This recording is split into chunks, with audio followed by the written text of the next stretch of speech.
What's up, guys? Today a little video on how to set up a train in a map. First thing you're going to do is press escape. You're going to click vehicles and you're going to find a train. We're going to replace the current vehicle you have. So once that spawns in, the next thing we're going to do is press shift and C, which puts us into the free roam camera. Now you can see that's pretty slow and it's going to take us forever to find some train tracks. So if you press Alt and then move your mouse wheel, you can see it moves much quicker. You're going to look for some train tracks. Alright, so here's some train tracks. You don't want to do this on anything but straight tracks. So here's a section of straight tracks. What we're going to go ahead and do is press Alt and then we're going to move our mouse wheel back so we're not scrolling real fast for later. We're going to press F7. That's going to spawn our train to where we're at. Press J and you can pause it. And then we can press F11 and enter world editor. So if we highlight the train and then we use the blue arrow and bring that down, you can see it's going across the tracks. So what we're going to do is we're going to click on the train tracks themselves. So you want to make sure that you're not highlighting anything that is a curve. And then over here in the upper right hand corner where it says transform, you're going to see position. Right click on that and click copy value, then re-click on your train and then right click on that position again and paste value. So you can see that it actually went down there. Under position you're going to see rotation E Euler, whatever the hell, I don't know. I don't know who comes up with these dumb names. Anyway, X, Y, and Z axis. First we're going to do the X. You're just going to left click and you're going to press 0 on your keyboard, enter. Then Y, the same thing, 0, enter. That's going to set your vertical and horizontal position of the train. Perfectly horizontal and vertical. The Z axis, you want to do the same. So you press 0 and then enter. And then that's going to line that up pretty damn close to what it should be. You're going to lift the train up and we're going to back our speed off. We're going to just kind of line up and you could see that that's pretty damn close. You want the train wheels off the track. You don't want it laying in the track. If you have it laying in the track, it makes things much harder because the train doesn't want to move sometimes because they get stuck. Now you could see there's a pretty good shot. We're above. Now if we press J, we got lucky. The whole train is set up. However, if the train is off, let's pause the game by pressing J and then raising that up. For example, if the Z axis was 1 and you press enter, that is, we come back here, you can see it's not right. And messing around, if you look in the upper left hand corner at the top of the screen, you'll see some arrows which lets you move it left, right, backward, forward, up, down. And if we click that circle with the arrow, that lets you rotate the train.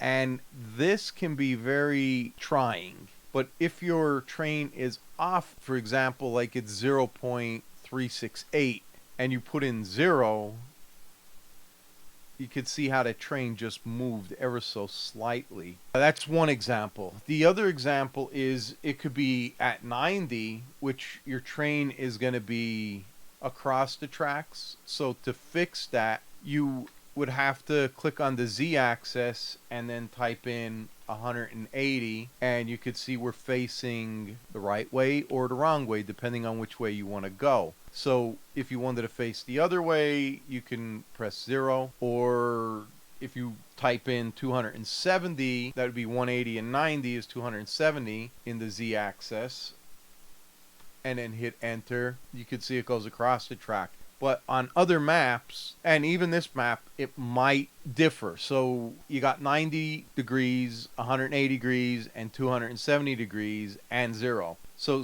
you got to mess with that, and sometimes it's off just ever so slightly. But anyway, this one is pretty good. Set this up and show you how to do the boxcars. So that's on there. We're going to press F11 to exit the world editor. To make the train move, you got to press your up arrow And when you press that up arrow and it starts, T is to increase the speed, G is to decrease the speed.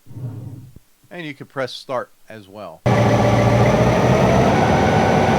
And if you have a gamepad, you can use that. Up arrow, down arrow, make it go forward, backward, stop. The L is forward, H is reverse, so that's your range box. If we spawn some cars in, what you'll do is you'll select one and then spawn new, and you can see it's not on the track. We're going to go ahead, we're going to press F11, we're going to press J to pause it, and then we're going to highlight that, and you can see that's, you know, kind of messed up. Being we already have the value copied for this, we can right click on position and paste the value, and now that one's lined up, but it's not quite on the track.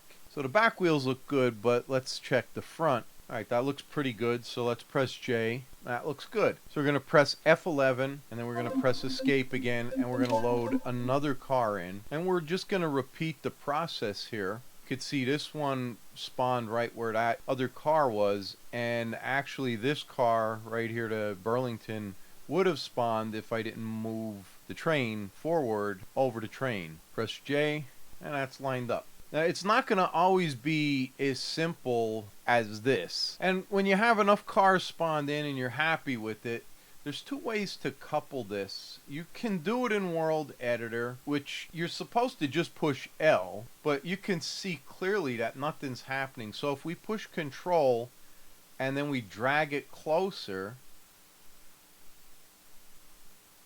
it's not connecting. So if we press our tab button, we can cycle through the different cars, and we can press Control and try and move them and make sure that the things are moving, and they are, so they're not stuck on a track. Alright, so to connect these, sometimes it's a pain in the ass.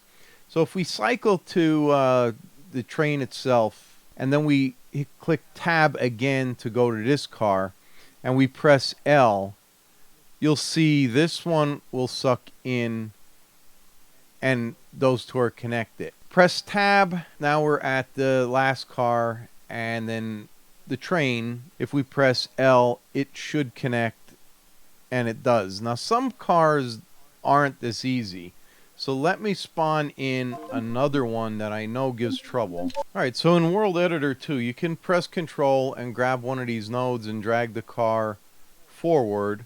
And let's get out of World Editor, and we're going to go to the tanker, which was our last car. We're going to press L, and you're going to see this one doesn't want to connect, probably because it's not compatible. But if we press F11 and we press Control and we look, there's the connector. You're pressing the left click on your mouse and then use the right one and then press Control again. You can see where that one is, and then you're just going to use your mouse button to bring that together, and now that's connected. If we press F11 and get out of there, all the cars are connected, but you have to use tab to get back to your train. And then if you press like your number 1, 2, 3, 4, that's 6, and then if you wanted to go back into, you know, you're free, you press Shift and C, and again